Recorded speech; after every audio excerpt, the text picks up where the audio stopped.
Buscando siempre la reflexión ciudadana en el living de Vía X, nos llegó este libro a nuestras manos, muy interesante lectura sobre falsas denuncias, dice, una investigación sobre padres acusados de abuso sexual del periodista e investigador Javier Rebolledo Escobar, y entre aquellas señala que en 2019, después de pasar 10 años en prisión, Jorge Tocornal volvió a acaparar titulares debido a que su hijo, ya mayor de edad, se retractó de la denuncia que siendo niño había presentado en su contra por violación.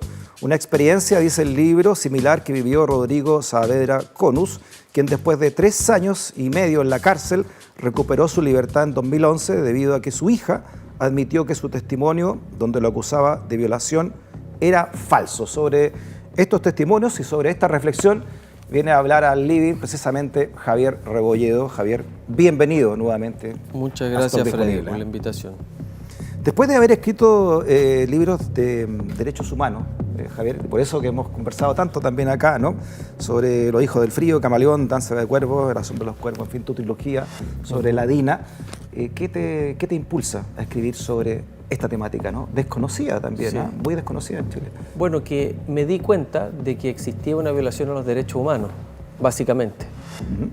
Está sucediendo en el presente, un secuestro, lo llamo yo, masivo de niños a manos del Estado en nombre de la protección de sus derechos. Esto partió como una investigación exploratoria, como parten muchas veces las investigaciones periodísticas, digamos, preguntando, averiguando, y me di cuenta de que las personas que le iba consultando con alguna resistencia en un comienzo, ninguna de las personas que yo conocía no conocía a su vez a alguien que le hubiese sucedido. Esto al principio, como te digo, partió de esa forma y después fue escalando a obtener las cifras, digamos, en el Poder Judicial por transparencia y a darme cuenta de que sí es una realidad masiva, que sí se están acusando masivamente a padres de abuso sexual de manera instrumental. Digamos, no es cualquier, para explicarlo y para que se entienda, no es cualquier denuncia de abuso sexual, porque se puede pensar que uno está desincentivando las denuncias de abuso sexual. Este tipo de denuncias, que son las que están hoy día atochando el sistema, según diversos actores del propio sistema, tienen una característica, que es que nunca se presentan con una madre o un padre, fundamentalmente las que las presentan son los tenedores de los hijos, digamos las madres, pero nunca se presentan con una persona que llega corriendo a Fiscalía o a la Policía de Investigaciones, digamos, con lo opuesto, porque acaba de recibir una develación de su hijo. Son causas que llevan 3, 4, 5 años con una fuerte conflictiva ascendente que parte con dinero muchas veces, y tú vas viendo cómo esta cuestión va escalando hasta que la denuncia de abuso sexual infantil en contra del padre se transforma en una carta ganadora. Y es cierto, paraliza todo, paraliza la relación directa y regular, muchas veces genera desvinculaciones de por vida, te diría, en la mayoría de los casos. El tema es que se gana una causa, pero el niño o la niña pierde un padre de por vida y el daño es irreparable. A ver si entiendo. Sería entonces, obviamente dentro de una separación conflictiva, sería un arma de extorsión que se estaría ocupando en algunos casos. Sí, un arma de extorsión y un arma para conseguir cosas, digamos, para presionar, ganar un juicio que puede estar complejo en un momento. Esta es una carta que permite ganar el juicio inmediatamente, digamos. O sea, como te digo, todo lo demás se paraliza, y en esta parte del sistema judicial me di cuenta que es la única parte, al menos que yo conozco, donde no funciona la presunción de inocencia. Es decir, ante el mero relato, ante la mera denuncia de un progenitor de abuso sexual, el otro progenitor tiene que esperar en primer lugar 6 meses a que se le haga un diagnóstico, queda completamente separado de su hijo durante 6 meses. Después, ese diagnóstico muchas veces ve lo que yo te digo, que es que esta causa en realidad lleva mucho tiempo, acá no existen las características probablemente de abuso sexual, no cumple con el perfil del padre, pero de todas formas este niño ha sido vulnerado por una pelea adultocéntrica durante largo tiempo, por ende lo vamos a mandar a un programa en reparación en maltrato, un PRM, que también ve abuso sexual, y ahí es donde yo digo que se produce el secuestro del Estado, porque primero ese organismo tiene 1 año de espera, 8 meses de espera, y después cuando entra a actuar con el mandato judicial de atender a todo el grupo familiar, dice ese organismo a lo largo de todo Chile, son organismos privados, yo no atiendo a un potencial agresor sexual. Y comienza un trabajo lento, viven de la remesa fiscal, digamos, son organismos privados que viven de la remesa fiscal, y después de un año llega a la conclusión de que no había abuso sexual. El padre paralelamente es sobreseído en la parte penal, pero en virtud de que estos delitos son complejos y hay una ley hoy día, ¿cierto?, que declara la imprescriptibilidad de los delitos de abuso sexual y que pueden aparecer nuevas develaciones en 30, 40 años, entonces ese padre no obtiene la inocencia en la parte penal, perfecto, a pesar de que no se encuentran antecedentes. Queda congelado en el fondo. Queda con un sobreseimiento temporal o con un archivo provisional. ¿Cuántos casos hay? Disculpa, Javier, para entender un poco también la realidad. Mira, consultando con el Poder Judicial, en primer lugar no tienen ni una idea de quiénes son los intervinientes en una causa, no lo tienen separado, solamente tienen separado por género del interviniente. Es decir, si una mujer está acusada de abuso sexual o un hombre está acusado de abuso sexual. Según los actores del sistema, dentro de los hombres, los más acusados, mayoritariamente por lejos, son los padres en el sistema de familia que después pasan a penal. Esto lo señalan diversos actores, como te digo, el defensor penal público, abogado experto en familia, jueces incluso. ¿Y cuáles son las cifras respecto a lo que tú me estás preguntando?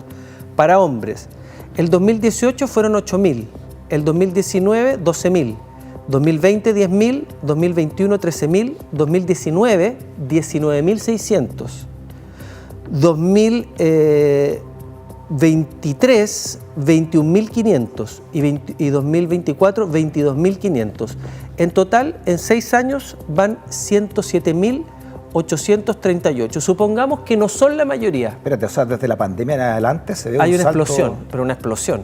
cuantitativo, ¿no? Claro. Supongamos que no son la mayoría, como dicen los expertos, digamos, los actores del sistema, y que es la mitad.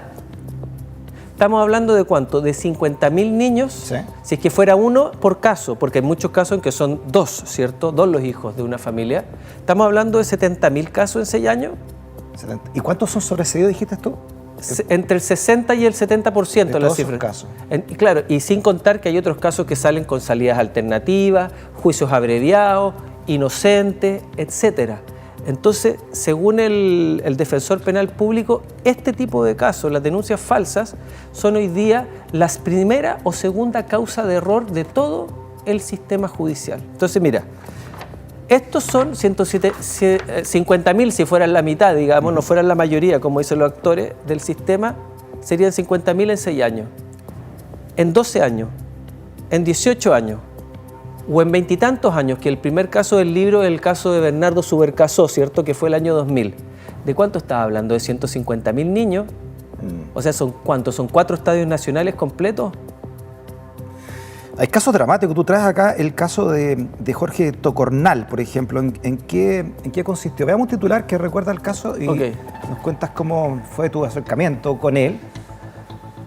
Esto lo dio el 8 de septiembre del 24, ¿no? Esta entrevista el año pasado dice que la verdad real la he tenido siempre, nunca he abusado de nadie y voy a pelear por la verdad jurídica hasta que la consiga, dice el ex ejecutivo bancario. Pasó 10 años en la cárcel condenado por la violación de su hijo mayor y actos de connotación sexual contra el menor. Siempre sostuvo su inocencia. 3 años después de salir en libertad, su hijo mayor se retractó y afirmó que nunca fue abusado por su padre, y hoy entonces Tocornal publica un libro también en torno al proceso, denuncia a la Fiscalía y asegura que buscará anular la sentencia. ¿Tuviste contacto con él para Yo lo entrevisté a él y entrevisté a su hijo, que nunca había sido entrevistado, porque su hijo, después de que su papá estuvo 10 años preso, pudiendo haber salido en 7, él tuvo la oportunidad de salir a los 7 años si es que demostraba arrepentimiento por el delito por el cual fue condenado, y no lo aceptó. Y se comió 3 años más preso, salió a los 10 años de la cárcel. Y cuando estaba afuera, su hijo se acercó para decir que todo lo que había declarado en contra de su padre, fundamentalmente por presión vincular en su hogar materno, digamos, era mentira.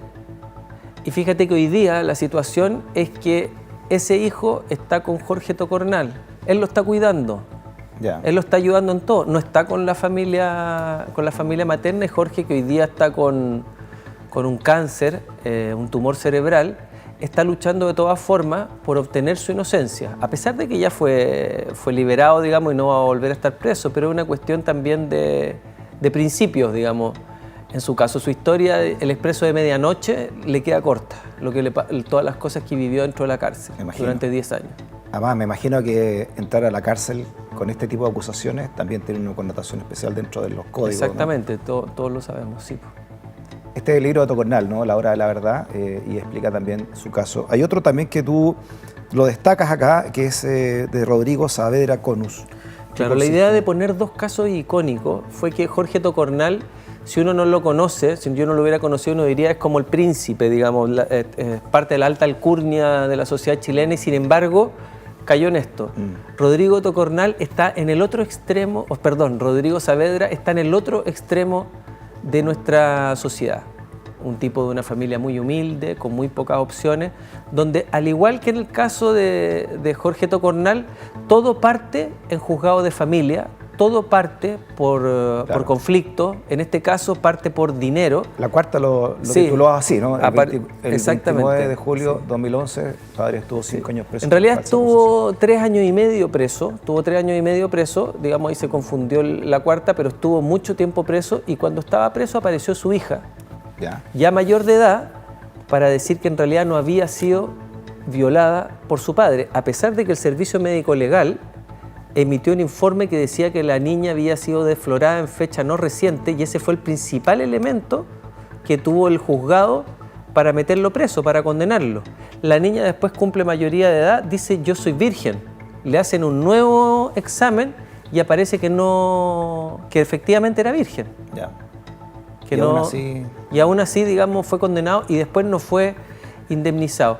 Estos casos que son... ¿Qué pasa con él ahora? ¿Lo pudiste hablar con él también? Sí, está viviendo en el sur. Estuvo hace poquito en Santiago porque tuvimos un lanzamiento masivo, a propósito, en la Plaza Ñuñoa, y él fue una de las personas presentes, estuvo con su mamá, quien además son de Laja ellos. Ella, cuando supo que su hijo estaba condenado, se vino a vivir con mínimas condiciones a Santiago, estuvo los 3 años y medio al lado de su hijo, una historia maravillosa, terrible, y también maravillosa, digamos, pero esos son como los dos casos que se tratan más en profundidad dentro del libro. ¿Y los procedimientos de ambos casos? ¿En qué consiste? En el caso de Jorge Tocornal... Están los errores judiciales, si tú quieres poner una... Claro, en el caso de Jorge Tocornal, por ejemplo, la Policía de Investigaciones nunca tuvo una teoría investigativa paralela, que es la base de una investigación que se precie de ello. De hecho, no lo digo yo, lo dice la jueza que llevó la causa, dice esto no apunta ni siquiera a la investigación de un aficionado, el voto de minoría. Se cometieron muchos errores de los peritajes, se tomaron cuestiones por verdad, como por ejemplo que los niños no mienten. Tú lo ves repetido eso a lo largo de la causa, que hay que creerle al testimonio de los niños, cuando sabemos que los niños, no sé si la palabra es que mienten, pero no dicen la verdad por muchos motivos, ¿cierto? Sí. Entonces, tiene múltiples fallas el proceso judicial, además de que el hijo de Jorge Tocornal era un niño que presentaba problemas desde muy pequeñito, y todas esas cosas fueron dejadas de lado en virtud de una teoría que lo culpabilizó desde el principio. Interesante tu reflexión, y que es la que buscamos en nuestro programa siempre, Javier, sobre todo después de conocer casos como el de Macaya, como el de Eduardo Macaya, porque de no ser por ese video que las propias víctimas no habrían, fueron en un teléfono, ¿no?, sacado, registrado, quizás no hubiese cumplido la pena que está cumpliendo hoy, ¿no? Porque es una realidad que existe, sin duda, ¿no? O sea, por supuesto que existe. Y de personas cercanas. O sea, siempre en personas cercanas. Este libro es un libro sobre falsas denuncias en contra de padres, ¿ya?